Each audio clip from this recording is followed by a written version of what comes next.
From the campus of Dixie State University in St. George, the Utah Debate Commission welcomes you to the 2nd Congressional District Candidates Debate.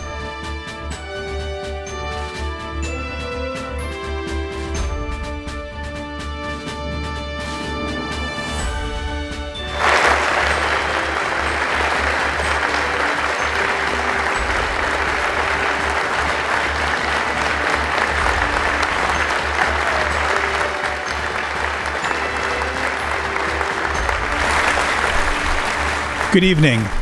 I'm Doug Wilkes, editor of the Deseret News. It's my pleasure to moderate today's debate at the invitation of the Utah Debate Commission. This event, held live on September 17th, is part of the Utah Debate Commission's work to educate voters and encourage the civil exchange of ideas. If you're watching or listening live, we encourage your reactions and questions on social media using the hashtag #UTDebates. We are live on the campus of Dixie State University in St. George, broadcasting from the Eccles Fine Arts Center, where we are holding the debate between candidates in Utah's race for the 2nd Congressional District. Tonight, we will hear from incumbent Republican Congressman Chris Stewart and his Democratic challenger, Shireen Ghorbani. The Utah Debate Commission has established a format that allows each candidate 60 seconds for an initial reply to a question. Many of tonight's questions come from suggestions made by those of you who went to our Utah Debate Commission website. We will also be taking questions from our panelists, community member Terry Draper and Dixie State student Weston Zimmerman, and from members of the viewing audience participating on social media. Just prior to the debate, a coin toss determined that Congressman Stewart will provide the initial response to the first question. We will alternate who answers first on the remaining questions. So let's get right into the questions now. Congressman Stewart, it is important that we know a little something personal about each candidate. There will not be a rebuttal to this, so you don't have to comment on each other's personal life. But what uniquely qualifies you, Congressman, to represent the 2nd Congressional District? Well, first, say thank you to the Commission. I thought we were going to have opening statements, so I'll make it very quick. Thanks to the Commission, to Dixie State, to my opponent, and mostly to my wife and children who sacrificed so much so that I can do this. I'm grateful for that. What makes me uniquely qualified, I guess, is a combination of things. One of them is here on my chest. These are my father's Air Force pilot wings. I was a pilot in the Air Force, as were several of my brothers. We live in a dangerous time, and we have to have people understand national security, national defense, who understand how we can protect ourselves. It is, after all, the fundamental responsibility of the federal government to keep us safe. But it's more than that as well. I grew up on a farm. I grew up in a little tiny town. Much of this district is very rural, and I understand those rural issues. I understand public lands and how important it is here. I also understand, as a businessman, if you've lay awake at night and wondered how you're going to make payroll, that's like a religious experience. And I know how tough business can be and how to help business. I think those three things are, among some others, are some of the things that make me, truly uniquely qualified to represent the great people in this district. Thank you. Ms. Ghorbani, the same question? I would also like to echo the sentiments of gratitude. Thank you so much to everyone who made this night possible, to Dixie State and to you for moderating as well. I very much feel that I'm ready to represent this district for some of the same reasons that you addressed. I served this country in the United States Peace Corps. I understand the power of diplomacy, of having strong relationships, but really I'm standing here because of one day in 2016, and it wasn't November. I'm standing here because of August 19th, which is the day that I lost my mom to pancreatic cancer. As a single mom, a teacher her whole life, she instilled in me the values of responsibility, certainly fiscal responsibility, because we lived pretty close to the edge. But I saw up close how quickly families can lose absolutely everything with one diagnosis. So I'm standing here because I know I've spoken to you. I've stood on your doorsteps from Bountiful to Big Water, and I know that access to affordable health care is a key concern for many in this state. Thank you both, and you both did very well. That was just about 60 seconds for each of you, so we're off to a good start. It'll get worse, I'm sure. Or better. Ms. Ghorbani, our next question, if you will start off. We're here in St. George, which was just named the fastest growing metro area in the United States. And Utah itself is expected to grow from just over 3 million to nearly double that by the year 2065. So what are the key concerns of your district and the state resulting from this growth, and what will you do to address those concerns? Yeah, so there are a number of key issues. I think one that's very powerful across the whole state, but in particular down here in Washington County, of course, is water. And thinking about how we're going to meet the water demands moving into this rapid growth. I also think about, so I live in Salt Lake City, the strain and demand on things like our air quality as we add more and more people to that area. Making sure that we have strong schools, strong and safe communities. All of these issues are really critical to balancing the kind of growth that we're seeing coming our way down the pike in really short term. Congressman Stewart? Well, Shireen and I had a chance to talk before the debate, and I said there's many things that we agree on, and this is a good example of that. I was writing down my thoughts as she was talking, and I'm saying much the same thing. You have to talk air quality, especially up along the Wasatch Front. I had kids with respiratory problems. I want to sit in my backyard and be able to see the mountains in January, not just to see the smog between us. Part of it are public lands issues. Part of it, of course, is water, transportation. I mean, those aren't surprising answers. But I do think there's one other thing that I would add to that list, and that is this. There is a culture and a potential clash between these cultures, between our rural parts of our state, particularly this district.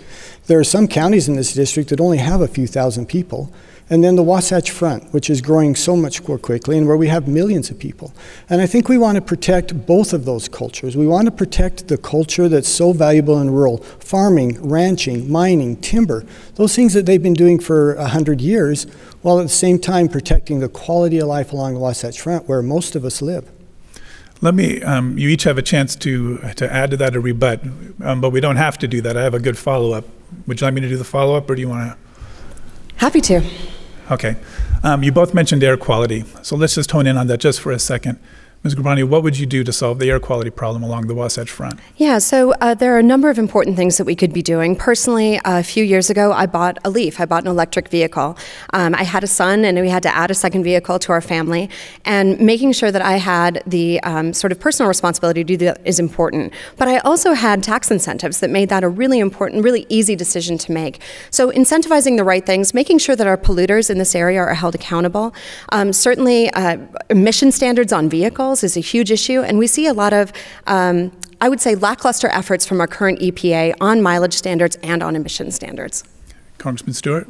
Well, you know, there's a reason that we live in Utah. It's because we love Utah. I don't know a single person who's forced to stay here, compelled to live here. And because we love this, we want to protect Utah. Again, I don't know a single person who doesn't want to protect Utah.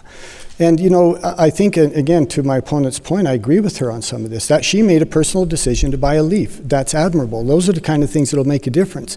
It's important to realize where the air quality problems come from. 48% of it comes from transportation. About 39% from our homes and our businesses. Only 10% comes from industry. And a lot of times people think you got to go after industry. It's really not. It's those personal decision of transportation that will make the biggest difference. I'm proud to say that at one point 75% of my staff rode the train into work. Those kinds of things, will taken together, can really make a difference. You both also mentioned water. Let's go to one of our panelists, to Terry Draper, for her first question. Thank you. Do you support the Lake Powell pipeline? And if so, what would you do to move it forward?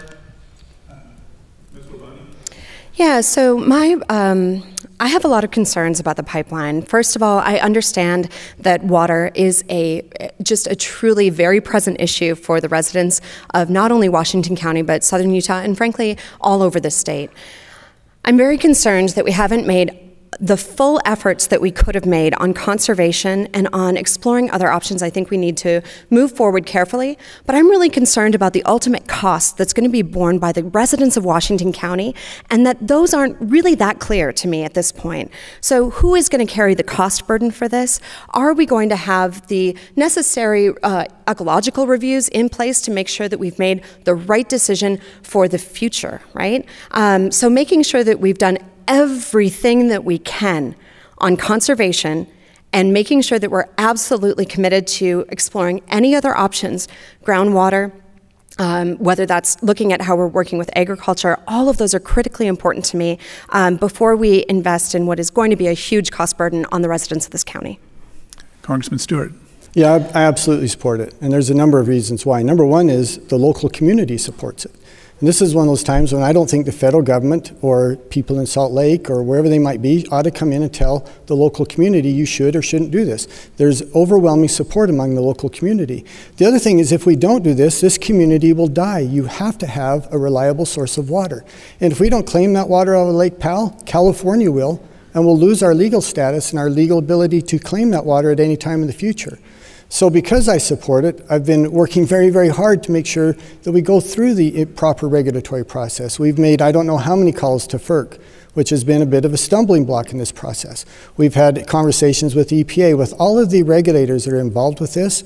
Once again, the primary reason being, I want to support our local community. They've made the decision that this is what's best for their community.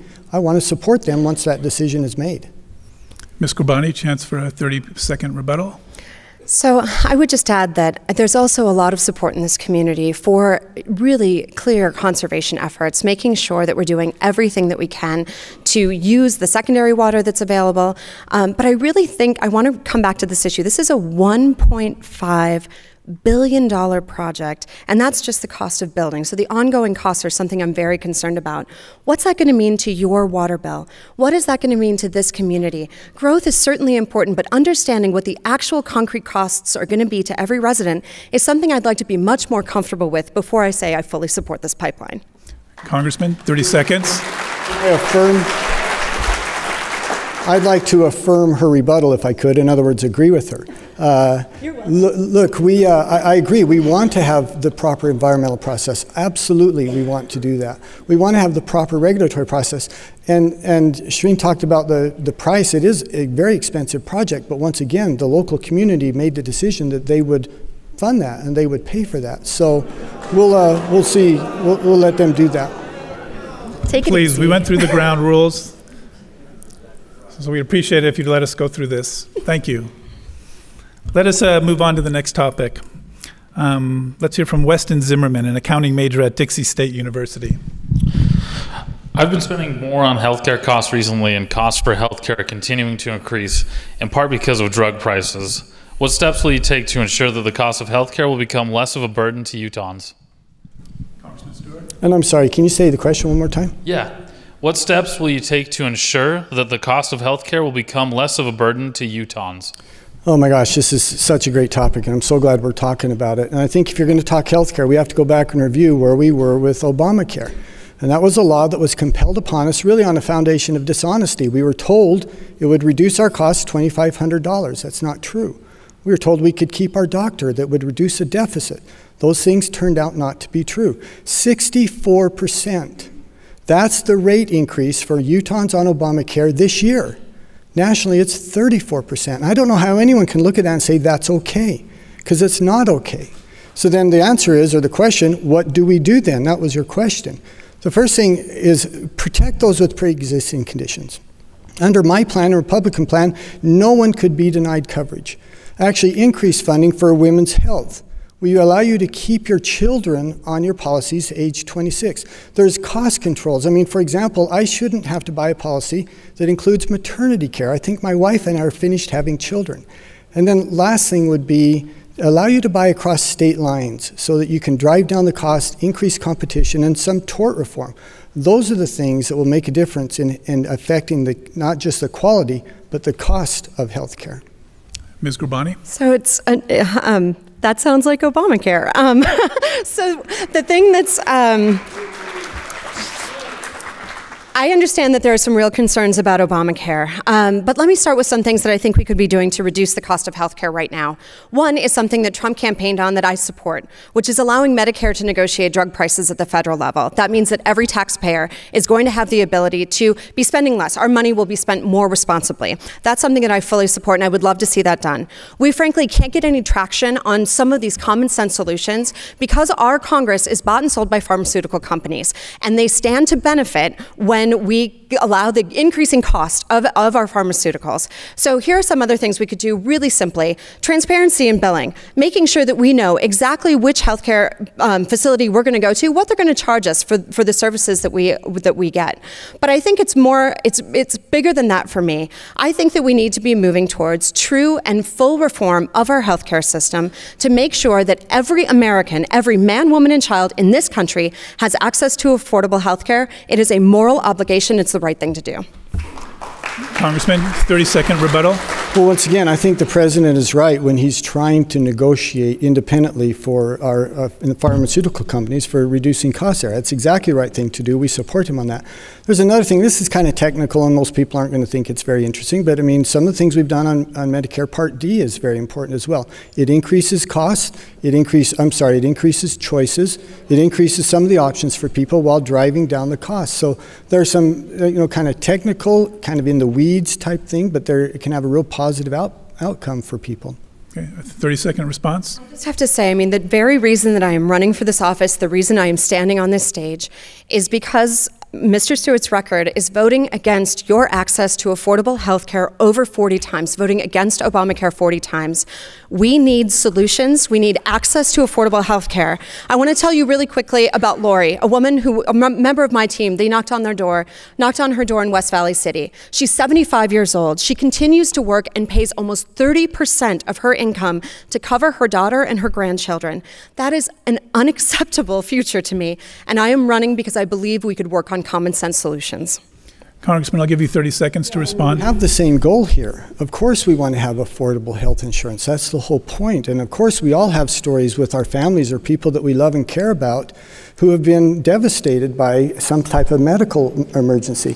But Obamacare isn't affordable. That's the whole point. 64% increase just this year. Similar increases last year, the year before. All I'm saying on that is we surely can do better.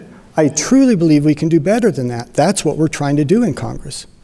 I'll give you one more chance, 30 seconds if you wish. I really mean this. I'm standing here because I don't see any viable solutions from you or your party. Healthcare is it's beyond a tangible good that we can buy, right? We want to talk about free market. We want to talk about driving down the cost. I would like to see a true revolution around how we think about providing health care in this country, and I don't see leadership on that issue from you or your party. Let's go more directly into money. Please, I'll ask just one more time if you'll refrain from applauding, then we can go through and get a lot more responses. So talking about money tonight, and this you can maybe address how you would pay for health care if as part of these, as we go through this. Under the Trump administration, the federal deficit widened to $898 billion in the 11 months through August, exceeding the Congressional Budget Office forecast for the first full fiscal year under the Trump presidency. The country's debt load is now $21.5 trillion. Do you see this as a problem that needs fixing, and if so, what would you do to fix it? And I believe we are to Ms. Ghorbani for this first. All right. So I'm very concerned. I think part of the reason that we're in this scenario with the ever-increasing debt has to do with the tax cuts that we just saw. And frankly, the GOP tax cuts 2.0 that are on the line, where we're talking about adding an additional $3.8 trillion to the deficit. Fiscal responsibility is a personal value that was instilled in me by my mother, who raised me by herself on a teacher's salary of $27,000 a year. I understand that we need to put truly at this point everything on the table and understand how we're going to get this back under control. Congressman Stewart. I'll ask your question. I laugh at it a little bit because you said, do you think it's a problem? I'm like, yeah, it is a problem. It's a huge problem. It's the primary reason that I decided to run back in 2012 was our deficit and our spending. And what I said then is I say again, you can commit national suicide through your debt and your spending. And the good news is that under Republican leadership, and because of sequester, we made enormous progress in reducing that debt. We went from $1.4 trillion a year in 2012 down to about $480 last year. But as you said, Doug, the trajectory is now in exactly the opposite direction. And we can't just close our eyes to this and say it doesn't matter, which is why I voted against the omnibus last year. because we once again started down this path of fiscal irresponsibility that our children are going to pay for. Look, we have very conflicting values here. One of them is that I want to adequately fund our military. We haven't done that. That makes these decisions tough. But while we're funding our military and some of these other priorities, we have to remember you can't have trillion-dollar deficits that go on forever and just say, it's okay. It's not. And I'll continue to fight for that, voting against bills that don't adequately address it. 30-second rebuttal, Ms. Ghorbani. I question the authenticity of those statements only because we have seen just ever-expanding debt added to our country because of decisions that have been made in these last 2 years. I am very concerned that we've conservatively spent $5.6 trillion on wars that I see no end to. I see absolutely no end to. And I don't know what we're going to do other than say, we have to look at everything. We have to understand absolutely everywhere where we are overspending, where we are losing track of those core values that we have of paying for what we can. Congressman Stewart, 30 seconds. Shireen, you said you questioned the authenticity of those statements. Everything I said is true. I mean, it's just an economic history that, we went from 1.4 trillion to about 480, and that I voted against bills when the trajectory started going back up. And then I would ask this, look, if you, and I think you do, by the way, we both care about the debt. That's good news.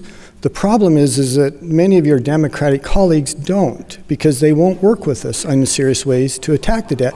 You can't fix this without looking at Social Security, Medicaid, and Medicare. 70% of the debt is because of Social Security, Medicaid, and Medicare. And if we're not willing to reform those, I would like to thank my supporters who are obeying the rules here and not interfering in the debate. I appreciate that. This was actually part of the follow-up, and it is for you, Congressman Stewart. Are you willing to cut entitlements? This has been unpopular in Washington. Medicaid, Medicare, Social Security, unemployment. And as a military man, are you also willing to look at military spending and cutting that to get this deficit under control? Look, if you're not willing to reform these programs, then you are condemning them to bankruptcy. And that's just a fact. If you're not willing to reform these programs, then you are going to take them away from our children. And of course I'm willing to look at reforms on these. I'm one of the leaders on a bill that would do exactly that. And by the way, people said it's like touching the third rail of politics. They said if you suggest reform in these programs, that it's going to destroy your political career. I think that's nonsense. I think the American people want us to fix these problems. And the things we could do are fairly, they're not very controversial. For example, you would add a means testing to someone on Social Security. If they're making $380,000 a year in income, then at some point maybe you begin to look at whether you would reduce some of their benefits. You would increase the retirement age, just like Tip O'Neill and Ronald Reagan did. They did it over a period of 20 years, so you had plenty of time to prepare for it. Retirement age went up a couple of weeks a year. And most of us are going to live much, much longer than our parents. Those are the type of things that I think most Americans say, of course I'd be willing to do that if you can save the program and otherwise not drive it into bankruptcy. Let me ask the same question of you, Ms. Ghorbani, but let me restate it. Are you willing to cut entitlements such as Medicaid, Medicare, Social Security, unemployment, and welfare? And would you also look to military to get the deficit under control? Yeah, so I would like to be real clear. When you're talking about entitlements, these are earned benefits that individuals have worked their entire lives in many cases. And for many American families, it is the only sense of security that they have moving into their retirement. It is the reason that I didn't lose. Medicare is the reason that we did not lose every dollar my mother ever saved, which ended up being about $20,000 that she was very proud of to have in the bank, and the house that she raised me in. We had those things because of a system she paid into her entire working life. I believe there is room for reform. I believe we can look at spending our money better on these programs. But to say that we're going to cut those or force people to work into their 70s or what's the limit on this is an unacceptable vision of the future for me when there are many other places where we could be looking to address our spending. And I want to be clear, I support our troops, I support our veterans, they need to be taken care of. But the excesses that we're spending on military contractors and on endless war should absolutely be on the table. So I want to ask a short follow-up of each of you. If you say you're not willing to cut Medicaid or Medicare, and the spending is, the projections are fairly dire, what are you willing to cut? So when we talk about so let me first go back to Medicare. There are opportunities there where we could be spending our money better. This is back to the idea of allowing Medicare, Medicaid to negotiate drug prices at the federal level. There are pieces of reform that I support, but I want to make sure those systems are there. And when we're looking at other kinds of government spending, I am concerned that we are overspending on corporate giveaways. Corporate tax cuts would be a really nice place to start. And we could think about prioritizing everyday working families over the $1.9 trillion we gave away in tax breaks to the wealthiest and to our corporations. And Congressman Stewart, a specific question for you then. You did vote for the tax break, and it has cost the federal government money, correct? Look, your question is, do I support tax reform that we did? Absolutely. I'm very proud of that, and let me explain to you why. Because of that tax reform, we have the strongest economy we've had since I've been alive. We have the lowest unemployment rate in generations. We have the lowest unemployment rate among African American and Hispanic community ever. We've got a growing stock market that we're now setting records on the New York Stock Exchange. We have people getting bonuses. We've got upward pressure on wages. In August, 3% increase in wages. Those are the things we promised that would happen because of this tax reform. And I don't know how anyone can look at these numbers because you just can't make them up. They're not me saying those numbers. Those are numbers from the federal government. You can't look at those numbers and say, well, it doesn't matter. Or look at those and say, that's not a good thing. Of course that's a good thing. For us to be able to say the economy right now and to take advantage of that, again, increasing in wages, I'm very proud of that. And by the way, by the latest CBO score, 88% of the deficit from our tax cuts will be paid for by economic growth, which is once again what we promised would happen when we passed this reform. We can keep going with our money discussion. Let's turn to Weston Zimmerman. Yeah, the current tariffs being imposed by this administration are affecting businesses and taxpayers here in Utah. Do you support the tariffs, and why? Ms. Ghorbani? I'm really concerned about this. I had the opportunity and really the pleasure of being out in Enterprise for Corn Fest this year and got to talk to small farmers. They have a small cattle ranch in alfalfa. They're very concerned because they are not seeing the same kind of buyers coming to buy their hay that they had in previous years. And I think, if you know anything about farming, I'm the daughter of a farm girl. Farming is risky business. I understand that these families are living often very close to the edge already. So I'm concerned about the impact that it's having, and that really the people who are suffering is that farmer and enterprise. I can also tell you I was out talking to hog producers in Millard in Millard County, and understanding the immense costs that they're seeing immediately. It jumped almost to $9 more a hog for them in the kind of production that they were doing, and getting a sense of what that means to everyday working families, right? That comes back into their communities. It's difficult for them to figure out how they're going to make up that loss. That's putting our local economies into a sense of chaos that I think is unacceptable. Thank you. Weston, could you repeat the question exactly for Congressman Stewart? Yeah. The current tariffs being imposed by this administration are affecting businesses and taxpayers here in Utah. Do you support the tariffs, and why? I support this president on many of his policies, but I'm not afraid to say when I don't support him, and I think he's wrong on this. Just like I thought he was wrong on family separation at the border, just like I think he was wrong on some of the things he said about Russia. I think he's wrong on tariffs. I grew up farming, and it was incredible to me that you can bale hay in central Utah and sell it in Japan. And I don't think we've had meetings on any more issue over the last 4 months like we quite have had on tariffs. And it's not just farmers and ranchers, although they're certainly at the tip of the spear on this. It's manufacturers. It's across the board in a lot of different industries. And again, I just think the president is wrong on this. I know what he's trying to do. I respect what he's trying to do. My heavens, we should renegotiate NAFTA. We should renegotiate some of the tariffs with Europe. They clearly protect their own agriculture. And China is nothing but criminal. I mean, their philosophy is, let's come steal it from America. What we can't steal, we'll get them to partner with us over here in China, and then we'll steal it. They are not trusted partners, and we need to be very, very firm with them. But I think that the process the president has undergone here is hurting many Utahns, especially in agriculture, and I think we could do better than that. Let's take that as a follow-up. Ms. Ghorbani, we'll start with you. There has been retaliation to these tariffs that have hurt Utah farmers. So I'll ask each of you, what will you do to help those farmers, given the current situation? You know, again, I have to go back to these incredible conversations that I've had with local ag leaders. And you know what they say is, we don't want to bail out. We want to be able to sell our products. So working as quickly as possible to make sure that their products are back on the market in a way that is advantageous to them is critically important to me, and that's what I'd be working towards. Stewart? I mean, the president offered $12 billion to give them compensation. I think that's a silly answer. These farmers don't want to go through some government program. They want to be able to sell their goods on the market.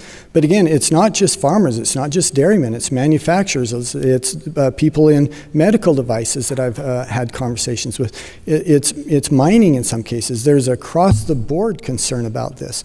And the answer is, you asked specifically what I would do. It's to go to the to the U.S. Trade Representative and put pressure on him to negotiate and to complete these negotiations as quickly as possible.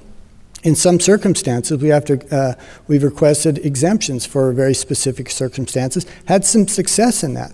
And I think we just need to keep pressure on the administration. Thank you. We're nearing the midpoint of our time tonight. Thank you for being silent for a few minutes. I appreciate your enthusiasm. We're not trying to dampen the enthusiasm at all. We simply want to give more time to the candidates. So thank you. We're glad you came nevertheless. Anyway, I'd like to welcome you once again to this live debate between the candidates for Utah's 2nd Congressional District. We're broadcasting live from the campus of Dixie State University in St. George in the beautiful Eccles Performing Arts Center. Tonight's debate is between incumbent Republican Congressman Chris Stewart and his Democratic opponent, Shireen Ghorbani. This is one of the several debates taking place prior to the elections in November, sponsored by the Utah Debate Commission to provide voters an opportunity to hear candidates running for federal office. Now let's get back to our exchange. Let's turn to a conversation about national security, and we go first to Terry Draper for a question. Certainly. What is the biggest threat to the national security of the United States?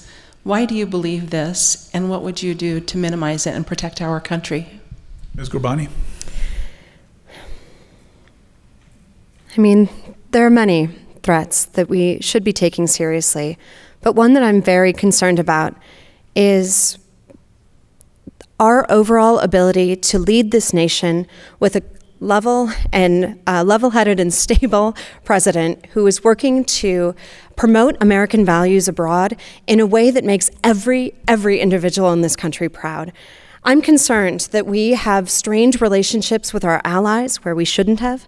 I'm concerned that we are not prioritizing diplomacy whenever possible in some of these very risky situations that we have right now. I'm very worried that we've ripped up the Iran deal without any clear solutions of what the future of that is going to look like. I'm concerned about North Korea. I'm concerned that the Taliban is stronger than ever before. There are many threats, but I think one key one, and I just want to impress this upon you, is that I'm concerned that the person in our White House is not leading with the clarity of our American values in the way that we deserve. Congressman Stewart. Well, first, I'd like to say I can assure you that President Trump is not the greatest threat to our national security. When I was a military pilot, I had a chance to get a view of the world and the dangers that we face. I sit on the House Intelligence Committee, and because of that, I literally travel the world. Everywhere from China to Moscow, Pakistan, Afghanistan, Africa, everywhere in between. I actually had dinner with John Bolton a couple nights ago, a national security advisor, and we asked this question because people ask me all the time, what is the greatest threat? And I'm going to caveat for just a second, you can't discount national debt. We've already talked about that. We have to deal with that. But that's not really the point of your question. You know, we talked about Iran, we talked about nuclear North Korea, we talked about Vladimir Putin and his essentially rebuilding the former Warsaw and the aggression in Ukraine, the Donetsk region, in Crimea. We talked down a long list, cybersecurity, for example. But he and I actually both agreed, and that was the greatest threat facing our country is absolutely China. In the long term, it is going to be the thing that our children are going to have to deal with. If you want to understand them, go Google manufactured in China 2025. Or go look at the Belt Road strategy of China, which is by 2048, the 100th anniversary of the creation of the National Communist Party in China, they intend to be the dominant force in the world. Not just appear, but the actual dominant force. I wrote an editorial about this just 2 weeks ago, making the same point. China is strategically and long-term, unquestionably, the greatest threat that we face. Ms. Ghorbani, and you can have a minute for your response. Sure. So I agree that we definitely are seeing threats from China, and I so value your work and commitment to our national security. I'll tell you the thing that I want to get back to this. We cannot continue in an ongoing effort of global domination through warfare, and we have to have strong diplomatic ties and strong relationships with our allies. I'm concerned that we are living in a world right now where the United States is not seen as a leader when it comes to values, the way that we talk about human rights, the way that we address these rising conflicts all over the world. I'm very worried about our standing and continuing to be leaders, true leaders, on where we should be heading as a globe, right? Like truly standing up and saying, these are the core values of diplomacy, of working towards a more peaceful future. Congressman Stewart, 30 seconds response. You know, our current Secretary of State, Mike Pompeo, is a close friend of mine. We sat together on Intel. We've traveled together. There's no one that I trust more. General Mattis is the same. Again, John Bolton, National Security Advisor. We have an extraordinary team, Nikki Haley at the UN, and they are advocating for American values. And you're exactly right. We have to be able to advocate and to actually represent those values. If the United States doesn't lead, then Vladimir Putin will. President Xi will. But they'll lead us in a very, very different direction. Whether we like it or not, we have a responsibility to lead. I have great confidence in the team that I just described and their ability to do that. Let's go to social media. We've had some good response, and including in national security. This comes from Steve Ritchie. U.S. intelligence agencies, including the FBI, CIA, and National Security Agency, agree that Russia tried to undermine faith in the U.S. democratic process during the 2016 elections. Do you agree with this assessment, and what should be done to protect our elections? And this goes to Congressman Stewart. Yeah, absolutely. I agree with that. There's no question that they attempted to interfere. I was in Moscow in August, just before the election.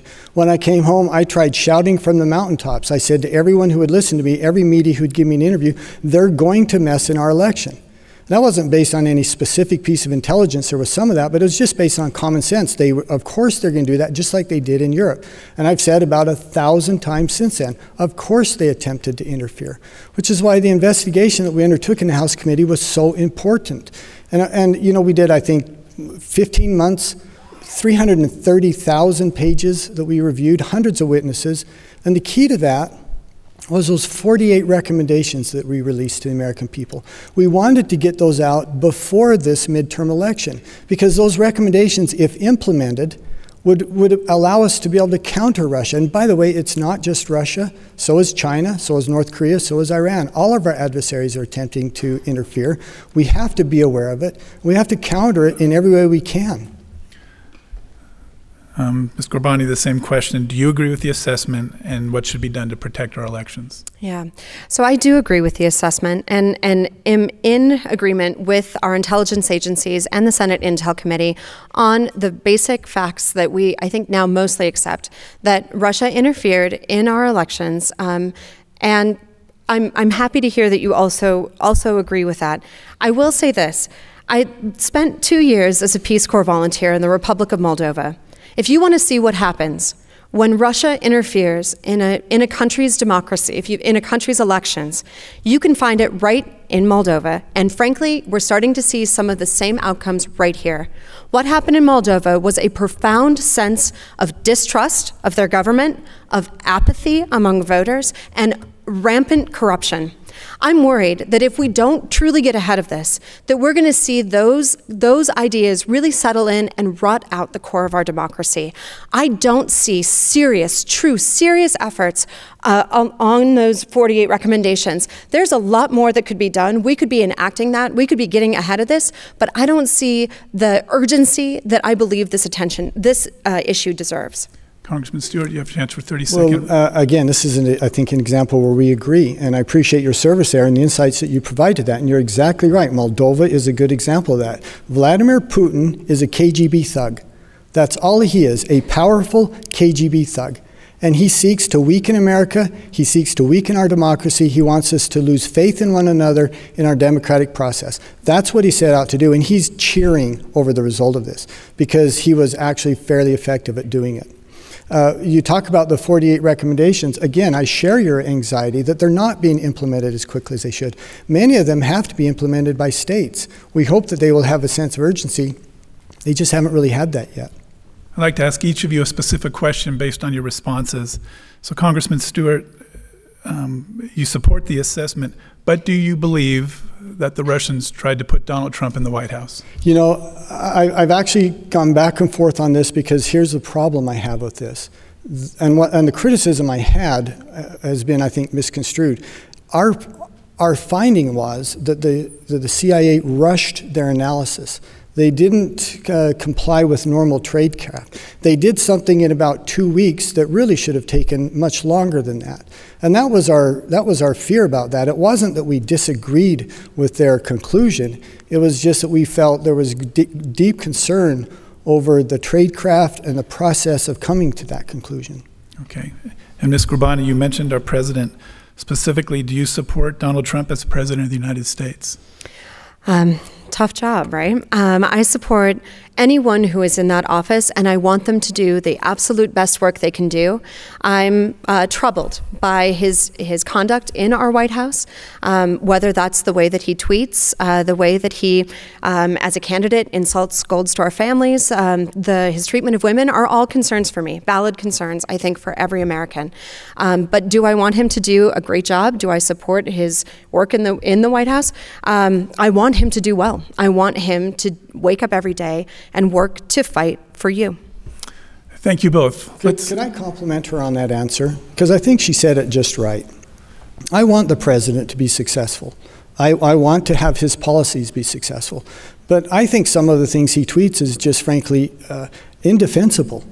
And I certainly don't try to defend them. And I think you took I appreciate your tone on that we don't want any president to fail. But on the other hand, too, sometimes he makes my job, so much more difficult. Ms. Ghorbani, would you like to rebut the compliment? I will just say this. I am worried. I feel that our president works to expose those small things that we disagree on and exacerbate division in this country in a way that doesn't feel in concert with what I hear from you. I've personally knocked on hundreds of doors in this district. We've knocked on doors from Bountiful to Big Water. My team's knocked on over 35,000 doors. And there is so much that we agree on. And I'm distressed that we have a president that continues to fan the flames of division. And I can't understand why he's doing that to us. Thank you. Let's go back to social media. We just had a question come in. It's a tweet, but I don't think it's from the Commander-in-Chief, but we'll go for it. This is from the Women's Democratic Club. Would you support legislation that would require every future presidential candidate to release no less than 10 years of full tax returns before first primary season caucuses or elections? And I believe we're to Congressman Stewart first. I got to tell you, I haven't given that much thought. We've never required it in the past. I think there are some privacy concerns that we should be sensitive to. I don't know, many of us would feel, look, if you want to look at my tax returns, knock yourself out. They're fabulously boring and very simple. But there are others who would be very concerned about that. And I just think we would want to be thoughtful whether we would violate someone's privacy to that by require that to run for office. And that's the thing. The Constitution lays out what is required for someone to run for office. You're actually requiring that we would amend the Constitution and say, nope, that's not enough. You have to do more. And if we're going to do that, then I think we need to do it very thoughtfully. Ms. Ghorbani, would you require it? Would I require it? I would definitely be open to that, because I think what this question is really getting to is the idea of, do people have a conflict of interest when it comes to the way that they've made their money, the way that they've earned their money, the way they spend their money, and their role in in that elected office. So that's what I think this is really getting at. It's getting at understanding, is this person working on behalf of everyday American people, or is this person in our White House to benefit themselves? And I think that's a fair question. Thank you. Let's move to immigration. For Ms. Ghorbani first. Is America's immigration policy broken? And that might be an easy answer. The second half of the question is, if so, how will you fix it? Yeah. Clearly, our immigration policy is broken. Again, this is an issue that I've heard on your doorsteps. You've shared with me your own stories, your own family's migration stories coming to this country and to this state. I understand that we need to do a few things that I think we could get a lot of consensus on right away. One is making sure that we have a pathway to citizenship for Dreamers. They have done everything that we have asked them to do. They are Americans that are waiting for our Congress to take action. I am ready to take that action. I'll tell you another thing that I think we could be doing is really looking at matching the needs of employers and those people who are already here, filling jobs that employers need, and finding a way for them to come out of the shadows and come into a pathway, whether that's to a legal status or citizenship, I think are really important issues. I believe that we need to work on, of course, smart border security. Having secure borders is something that is important to me. But we need a compassionate and humane system that doesn't believe that locking children in cages is ever a reasonable answer. Congressman Stewart. You know, for you to say that it's broken is being way too complimentary. It's way worse than broken. It's broken in almost every fashion. And, you know, I'm proud of a position I took when I first ran, because it was actually controversial at the time, but it's where most people have come. And what it depends on is two different things. One is you have to have border security. And by that, I don't mean a physical wall. It'd be silly to think we're going to build a 2,000-mile physical wall. There's no need for that. Some places there'd be wall, a lot of places it's just sensors. But how in the world could anyone argue against knowing who's entering our country? But the second thing is the Dreamers. Once again, I know these young people. I worked with some of them in the military. Some of them came here as infants. They have no country to go back to. And although I wouldn't support citizenship at the sweep of a president's pen, I've always supported giving them legal status. That's why I co-sponsored the Enlist Act. That's why I co-sponsored the DREAM Act and a few others as well. And I want to comment quickly on this thing about the family separations.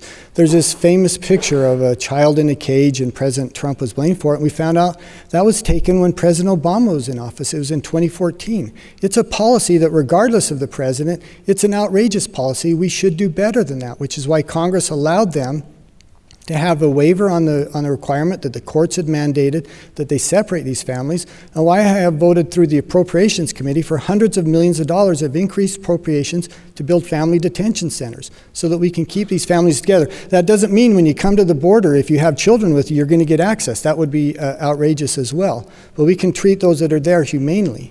Let me, we're running very short on time, and I want to give Weston a chance to ask your question about student loans.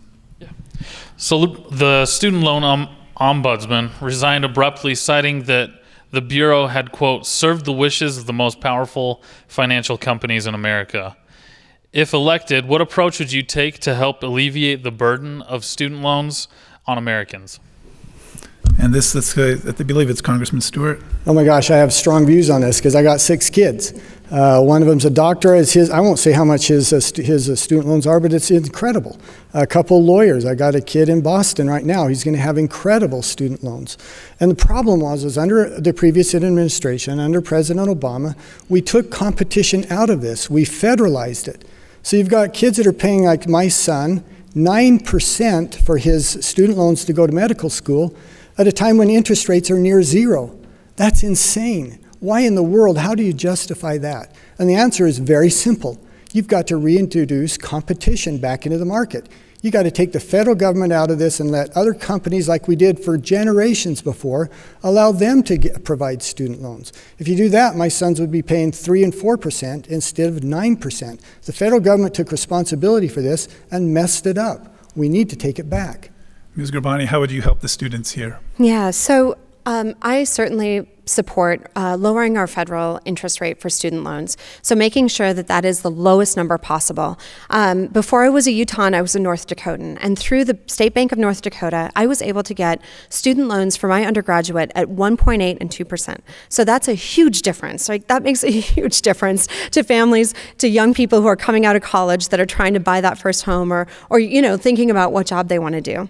So the concern that I have about saying the market will take care of this again, like if we allow competition, is that what we saw were many students got fleeced by lenders. They had ever-increasing interest rates. They were absolutely driven to bankruptcy. And then, of course, the thing is with student loans, right, you still keep that debt.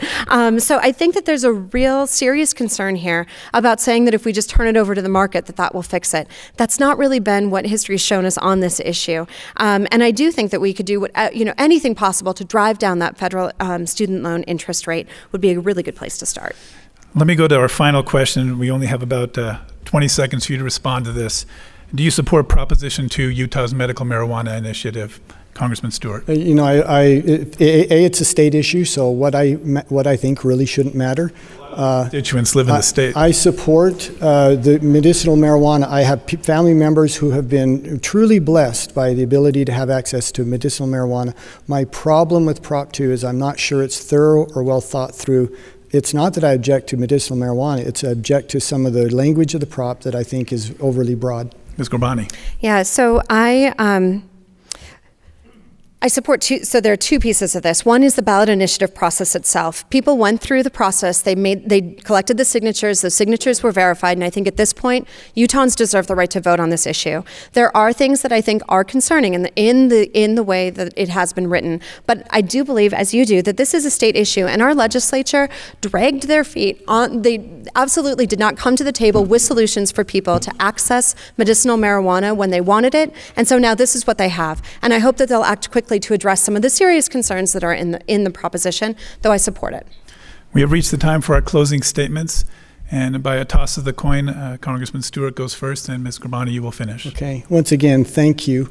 I have some closing statements prepared, but I'm actually going to put them aside and just speak differently, and my staff is nervous right now, thinking, what in the world is he going to say? But it is this. We live in tumultuous times. And there's so much anger and anxiety. I see it every day as I talk with you. But we have so much to be grateful for. Look at the firefighters here in Utah. Vaccines cause autism. Hey, please, sir. Autism is Can we get security? Sorry, Congressman.